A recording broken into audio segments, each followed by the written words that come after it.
एक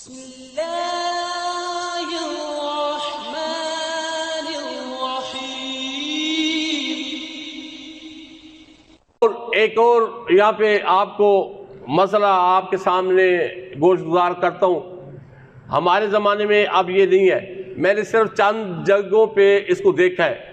बहुत इल्म वाले लोग ये करते हैं, लेकिन इसको बयान किया है इब्न क़य्यिम अल-जौज़ी ने किताब-उर-रूह में। आपने उसको जो टाइटल दिया है वो दिया तलकीन, कि जब बंदा एक शर्त मोमिन की है, मुसलमान की है, ये नहीं है कोई यहूदी ईसाई ना, मुसलमान की शर्त है। जब फौत हो जाता है, जब उसको कब्र में रख दिया जाता है और उसके बाद उसके जो लोग बाकी होते हैं चले जाते हैं, तो हुक्म है कि वहाँ पे उसका जो करीबी अजीज है वो वहाँ पे खड़ा रहे और वहाँ पे उसको फिर तलकीन करे। तलकीन के जो अल्फाज बताए गए हैं बाकायदा, कि उसका नाम ले। मिसाल के तौर पे एक बंदा है, उसका नाम है मोहम्मद जाहिद। अब वो मोहम्मद जाहिद और नाम उसकी वालदा का लिया जाएगा। मोहम्मद जाहिद गुलाम फातिमा के बेटे। जमीन पे जब तू था तो अल्लाह ताला अज़्ज़ व जल को तू वाहदहू ला शरीक कहता था, और तेरा जो दीन था वो इस्लाम था, और मोहम्मद रसूलुल्लाह सल्लल्लाहु अलैहि वसल्लम को तू अपना आका भी मानता था और खातमुन नबिय्यीन भी मानता था। ये तलकीन है, ये बार बार दोहराई जाती है। यहाँ पे फिर सहाबा इकराम रज़ी अल्लाह ताला अन्हुमा ने सवाल कर दिया, या रसूलुल्लाह सल्लल्लाहु अलैहि वसल्लम, अगर किसी को वालदा का नाम ना आता हो, जो फौत शुदा है, जो फौत हुआ है, जिसको रखा गया है, अब अगर उसकी वालदा का नाम नहीं आता उसको, वो क्या करे? तो आका पाक सल्लल्लाहु अलैहि वसल्लम फरमाया, फिर बड़ी माँ का नाम ले, कि हव्वा के बेटे मोहम्मद जाहिद, हव्वा के बेटे, फिर बड़ी माँ का नाम लेके उसको ये तलकीन करें। अब यहाँ पे एक मसला और भी सामने आता है कि जो कब्र में है वो ऊपर वाले की आवाज सुन रहा है, ठीक है ना। जो लोग इसमें जिनको शक्कू को शुबहात हैं, ये हदीस मुबारक अपने आप को इसको अच्छी तरह पढ़ें और इसको समझें। ये हमारे ज़माने में आके तलकीन वाला सिलसिला ख़त्म है, अब लोग नहीं करते, लोगों को पता ही नहीं है, उलमा बताते ही नहीं है, या अगर किसी ने बता दिया तो क्योंकि हमारी रूटीन में ही नहीं है तो हम नहीं करते।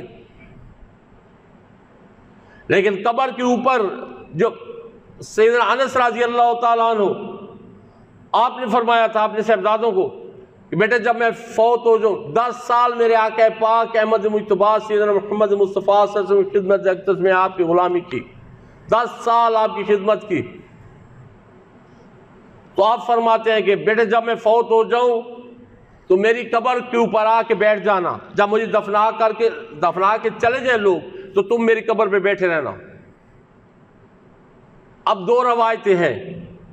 एक रवायत है कि जितनी देर तक एक ऊंट को ज़बह करते हैं, उसकी खाल उतारते हैं, उसका गोश्त बना लेते हैं, और दूसरी रवायत है कि एक मेंढा, एक दुम्बा जिसको ज़बह किया जाता है, फिर उसकी खाल उतारी जाती है, फिर उसका गोश्त काट लिया जाता है। उतनी देर तक मेरी कब्र के ऊपर बैठे रहना। तो वो भी सहाबी के बेटे थे, उन्होंने अर्ज किया, अब्बा जान ये क्यों, इसमें क्या हिकमत है? तो आपने फरमाया, बेटा जब आप लोग बैठे रहोगे, मुझे जब कब्र में रख के लोग चले जाएंगे तो मुनकर नकीर आके मुझ पे सवाल करेंगे। जब सवाल करेंगे और आप मेरी कब्र के ऊपर बैठे होगे तो मुझे हौसला होगा कि मेरे बेटे मेरे साथ बैठे हैं। तो इससे क्या मसला मालूम हुआ कि कब्र वाले को यह पता है मेरे ऊपर कौन आके बैठा है। आका पाक अहमद मुज्तबा सल्लल्लाहु अलैहि वसल्लम की अहादीस मुबारक बयान करने में अबू हुरैरा रज़ियल्लाहु ताला अन्हु के बाद सबसे ज़्यादा रवायात आपकी हैं। तो आप फरमा रहे हैं कि उतनी देर तक मेरी कब्र के ऊपर बैठे रहना, लेकिन ये जो कब्रों को चूमना और कब्रों को ये सजदे करना ये हराम है, ये किसी तरह जायज़ नहीं है।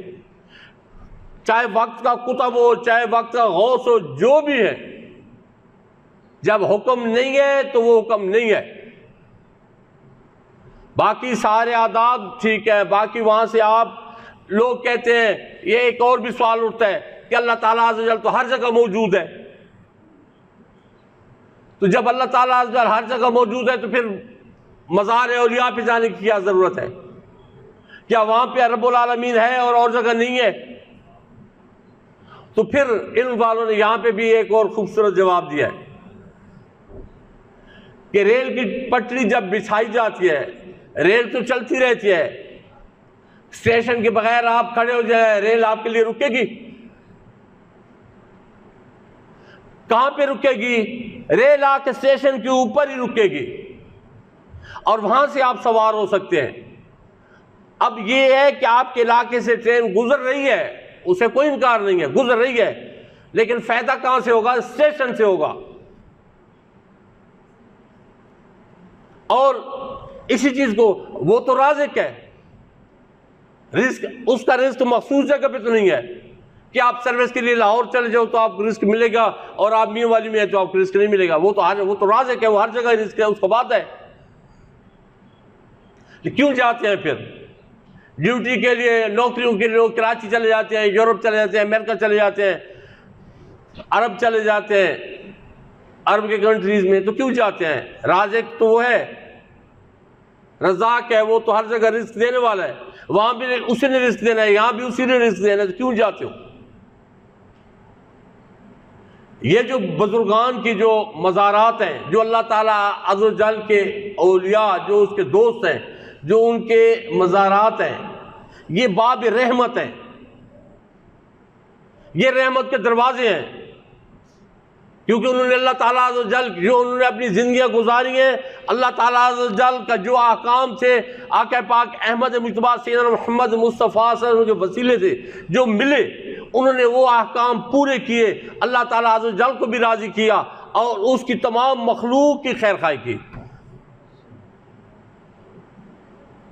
तो जब उसकी तमाम मखलूक की खैर खाई की और रब राजी हुआ, अब जहां पे वो मदफून है वो जगह अल्लाह ताला अज़्ज़ व जल के बंदों के लिए बाब रहमत है, वहीं से रहमत की घटाएं आएंगी और उनको अल्लाह ताला अज़्ज़ व जल वहां से जो कुछ वो मांगेंगे रब्बुल आलमीन देगा, लेकिन जो हुक्म शरीयत का है उसके दायरे के अंदर रह के।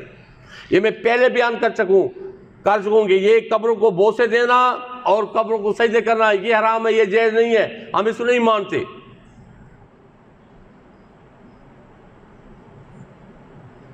बाकी ये जो बुजुर्गों के आरास होते हैं, उर्स होते हैं, अब दाद से बुजुर्ग का उर्स जारी है, आगे नसीरुद्दीन शाह का उर्स है, वो भी अब स्टार्ट होने वाला है। बहुत सारे बुजुर्गान के उर्स हैं जो सफर में जिनकी वफात हुई है। तो उर्स के लिए ये जो ढोल तमाशे, ये जो हराम कारियां होती हैं, ये किस तरह, ये हम लोग इसको नहीं मानते, ना तस्लीम करते हैं। ये बिल्कुल जायज़ नहीं है। जो उन बुजुर्गों के कुर्बत में जाके जो काम करने के हैं, वहां पे कुरान की तिलावत करें, जो उलमा है उनके बयानात सुने, वहां पे आका पाक सल्लल्लाहु अलैहि वसल्लम की बारगाह अक़दस में नात ख़ानी करें, जिक्र अस्कार करें, वहां पे जो उन बुजुर्गों की कुर्ब जवार में वहां पे जो लंगर बन रहा है उसमें शफा है वो इस्तेमाल करें। बाकी इसके अलावा और जो भी ये मिलाप है, इख्तिलात है मर्द औरत का, ये किस तरह जायज़ नहीं है। ये ढोल डमामे तमाशे मेले ये बिल्कुल जायज़ नहीं है। तो इसलिए ये इस माह सफ़र में, इस सफ़र में ये वैसे इसको कहा गया है ये बुलाव वाला महीना है, इसमें बड़ी तकालीफ होती हैं, बलाएं उतरती हैं इस महीने में। और बहुत सारे बुजुर्गान की, अम्मा जी खदीजा कुबरा रज़ी अल्लाह ताला अन्हा की भी वफ़ात है, हज़रत अबू तालिब की वफ़ात है इसी माह सफ़र में। तो ये जितने भी हैं ये तबर्रुकात, हम इन तबर्रुकों को बिल्कुल मानते हैं। और जो अल्लाह ताला अज़्ज़ व जल के बंदों के जिस्म के साथ, जो उसके ख़ास बंदों के जिस्म के साथ, मेरे अपने बुज़ुर्गों में से सैयद ग़ुलाम मोहम्मद शाह बुखारी रहमतुल्लाह ताला अलैह कोरे कपड़ वाले सरकार एक बुज़ुर्ग गुजरे हैं, ये मोहम्मद शरीफ शाह वाली दरिया के दूसरी तरफ। तो वहाँ पे सरकंडों के, ये 18वीं जो सदी है ये उसकी बात है, वहाँ पे सरकंडों के घर थे, आग लग गई। अब एक औरत है, चीख रही है, लोगों को पुकार रही है कि अंदर मेरा बच्चा है, अब कौन जाए उस आग में। तो आप अपने घर से निकले, औरत चीख रो रही है, क्यों रो रही है, मेरा बच्चा अंदर रह गया। आप आग में चले गए और वहाँ से उसके बच्चे को उठा के ले आए। जब ले आए तो लोगों ने जो है ना आपको इसरार किया कि ये जो आपने कमीज़ पहनी हुई है तबरकन हमें दे दे।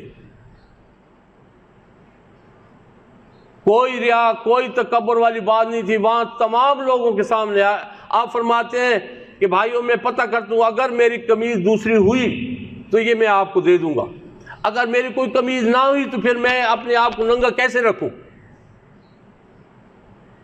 पता किया गया तो आपकी कमीज़ थी, फिर उस कमीज़ के टुकड़े लोगों ने करके छोटे छोटे तबरकन अपने पास रख लिए थे।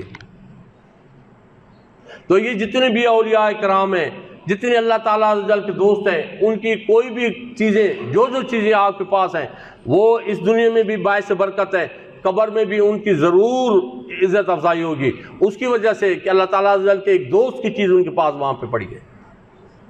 अल्लाह ताला अज़्ज़ व जल हमें बुजुर्गान दीन के अदब की तौफीक अता फरमाए, और जो बुराइयाँ आजकल हैं अल्लाह ताला अज़्ज़ व जल हम सब को अपने हिफ्ज़ मान में रखे, दीन मतीन सीखने की हमें तौफीक भी अता फरमाए और उस पर अमल की भी तौफीक अता फरमाए। वमा अलैना इल्लल बलाग।